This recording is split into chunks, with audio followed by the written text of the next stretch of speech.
Oh boy, talk about something that practically every organization goes through.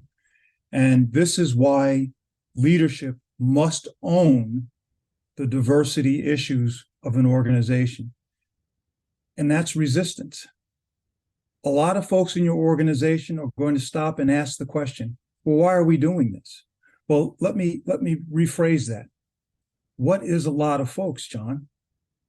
A lot of folks may be this: one third of your organization. My God, we have a 5,000 person organization, and he just said one third. Yeah, that's about right. One third are always going to fight you on almost everything. One third are going to be with you on almost everything. But then you have that middle third who they're ambivalent.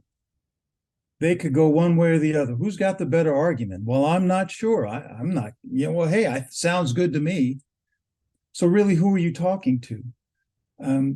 You're talking to that middle third, that ambivalent group. That's really who you talk to.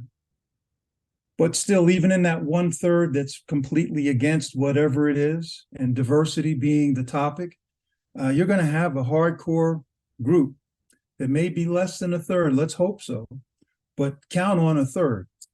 So what do? There are three things I'm going to tell you you have to do. Well, you don't have to do anything. Why? Because I'm a coach and I'm going to tell you this. You don't have to do anything I ever tell you. Nothing. I can make some suggestions and things will go better for you. So let me make three suggestions. One, you listen. You don't offer up, well, here's what I think. Nobody cares what you think. You may be the CEO. You may be the head of the department. You may be somebody important. Nobody cares what you think. Newsflash. They care about how they feel, so they want to be heard.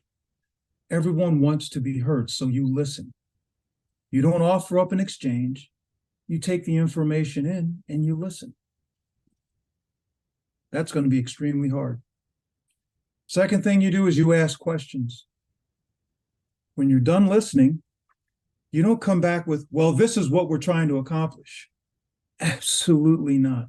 You ask the question, what makes what you just said, whatever it was, what makes that correct?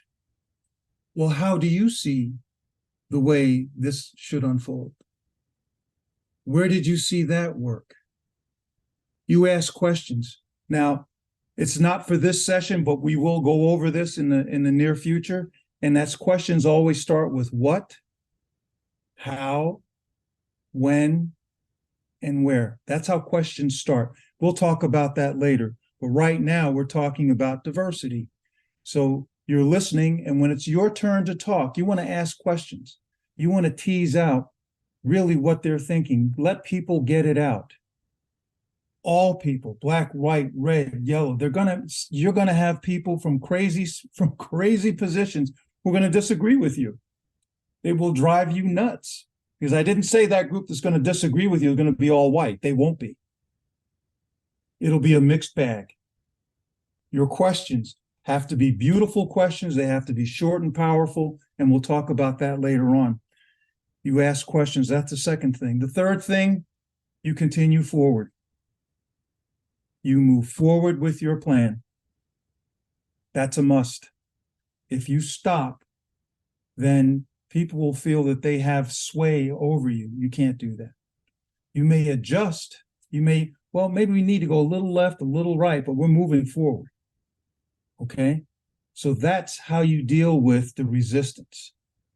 Now, I could go into this in greater detail, but for that, hey, just reach out to me if you need that kind of detail. And it's like, oh, John, I'm so scared of this. Don't be scared. It's nothing scary. This isn't hard. Uncomfortable? Yes. Hard? No. Okay. Just reach out to me and we'll talk through it.